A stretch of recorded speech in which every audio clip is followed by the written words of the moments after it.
Hey there guys, I am SonicGhost and welcome back to some more Let's Play Legend of Zelda Twilight Princess. Last time we went ahead and we fought the mini-boss of the dungeon, getting ourselves the claw shot, and also we have ourselves 3 new heart pieces, getting us a new heart container, and the big key getting us inside the boss room. So, without any further ado, let's go ahead and head inside. But first things first, there's a fairy there if you need it. Obviously I do not, because I have both a blue chew jelly ready to go, and also a fairy in a bottle already. So, now we can go ahead and jump right into the center, which leads us right into the boss room. This is, I believe, the only boss room in the game where you have to do something like this to actually get into the boss room itself. You open up the boss door and it doesn't get you anywhere, but you have to go into a different passage, and that gets you inside the boss room. So once you're in here, obviously you want to go ahead and sink down to the bottom. I always just go ahead and put on my iron boots to get to the bottom. I just let the game do it for me with weight instead of swimming all the way down here. And once you get all the way to the bottom, you see this big old tentacle with an eyeball inside. That's the boss, guys. Well, that's not just the only part of the boss. Nope, there's more to that. Just a little tentacle. Hundreds of tentacles. And also a head. This is the aquatic Morpheo. Now, this thing can be pretty annoying. That's why. If you're not careful, that thing will go ahead and grab you and try to eat you, and when it spits you back out, it spits you pretty high. In fact, Minnow says something about this too. Looks like that eyeball is pretty important to us, so if you can't Z-target it and yank it right out of the tentacle. Oh, see if you can. Whoop, I kind of misread something. Get too close and it'll attack you, so make sure you leave yourself some room. And that whole entire time, Link was able to swim perfectly fine with the iron boots. I don't believe it. I don't believe that for a second. Alright, so by Midna's little hint there, and that was more than just a hint, you need to go ahead and grab the eyeball using your claw shot. And now we have to be careful not to get grabbed, which we didn't. Good. But once you attack it a handful of times there, which was only 2 for us, he sends out water bombs. So, you just have to avoid them, really. You don't need to use them for anything. They're just enemies now.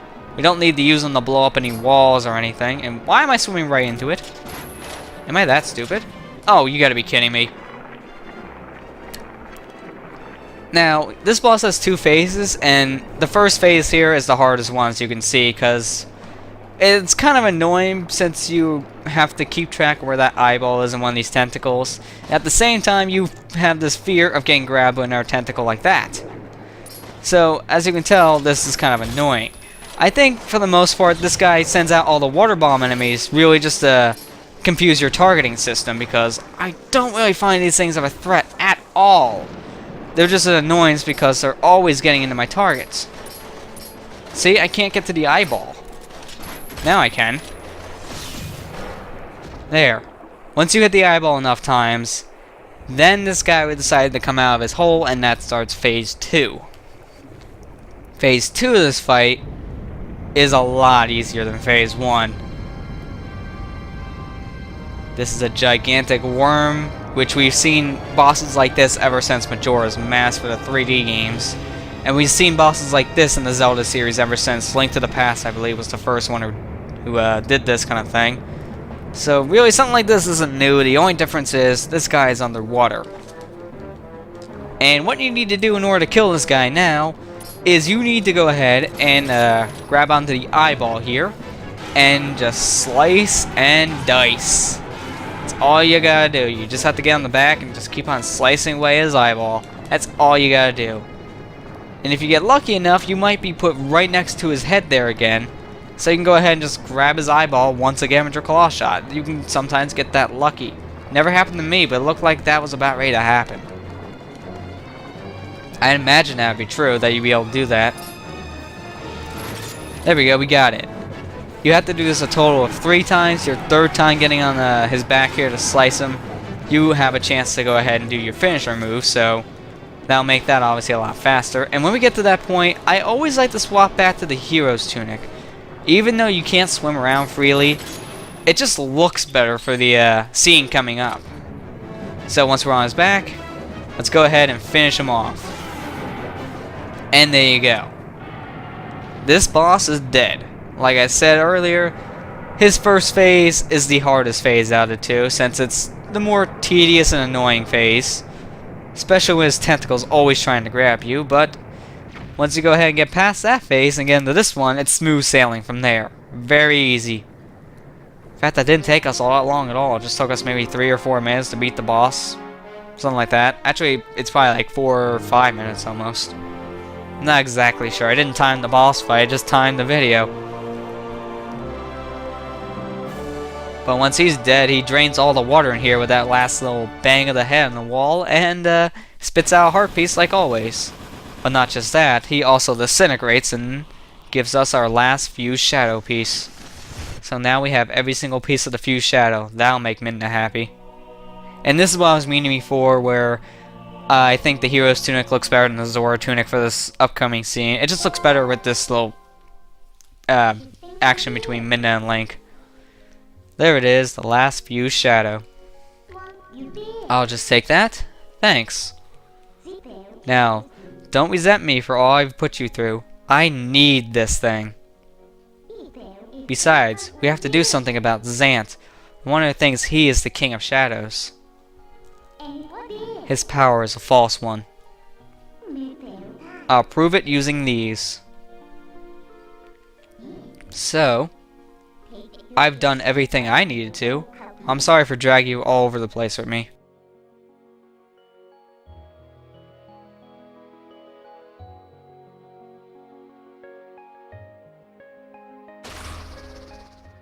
So, shall we go?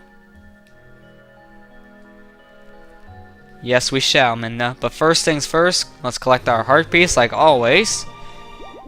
And a fair tip of warning, you can't use Uku in here. But I stated earlier that we're now at a point of no return, but let me say it again. Actually, I kinda didn't state when it happens, but once you enter inside of the boss room, once you go ahead and enter this little area to start fighting the boss, you enter the point of no return for some time, so now that we're here, we can't do anything outside of Hyrule Field or anything. We can't get any more heart pieces or golden bugs or whatnot, or any more side quests out of the way. We have to do what the story mandates us to do.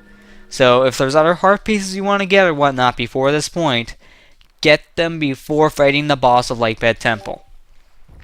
Because you're at a point of no return for a little bit, and you have to do the stuff for the story. You just have to.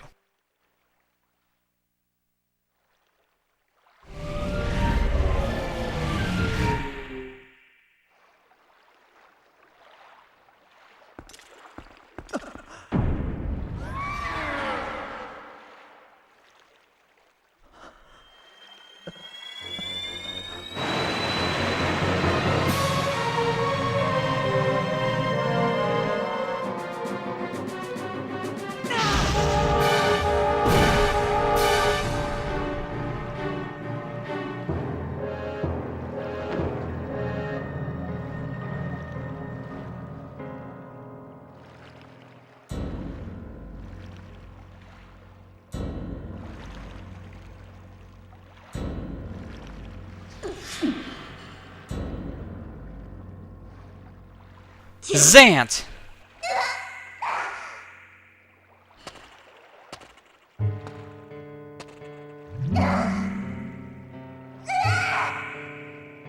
Did you honestly mean to take an ancient and withered power like this and turn it against me? You are a foolish traitor, Midna. Why do you defy your king? My king? You who do nothing but abuse the magic of your tribe? You must be joking. How dare you? Are you implying that my power is our old magic? Now that is a joke.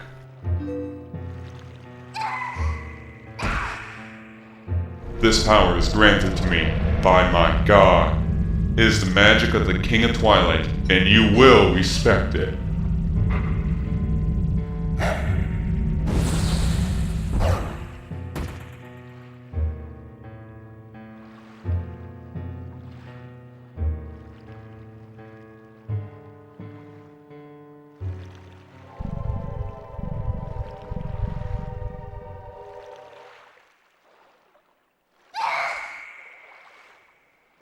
My Minna, did you forget? That beast is one of the light dwellers who opposed our people. No matter how much you may desire otherwise, you will never be more than a shadow in their world. You cannot consort with their kind. But if we can make their world ours, Minna, light and darkness will meet at last.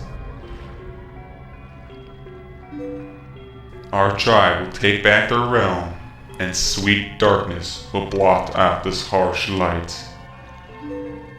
And that, Minna, is why.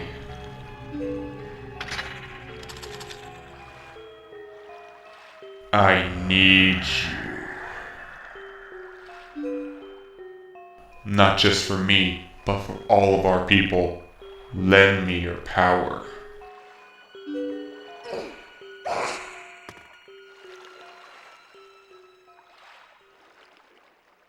So be it.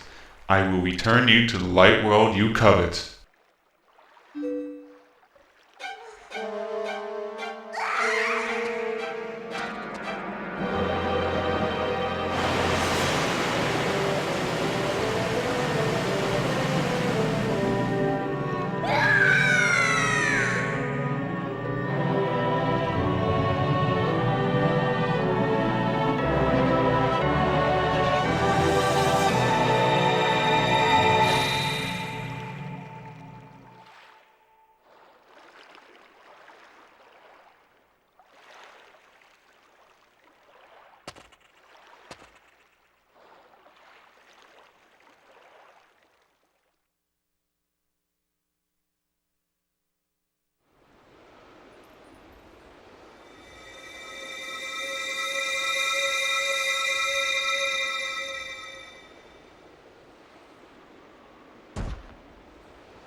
Link, hero chosen by the goddesses.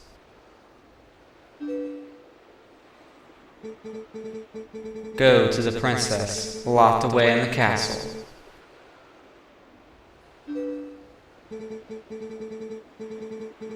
That princess holds the key that can unlock you from your shadow form.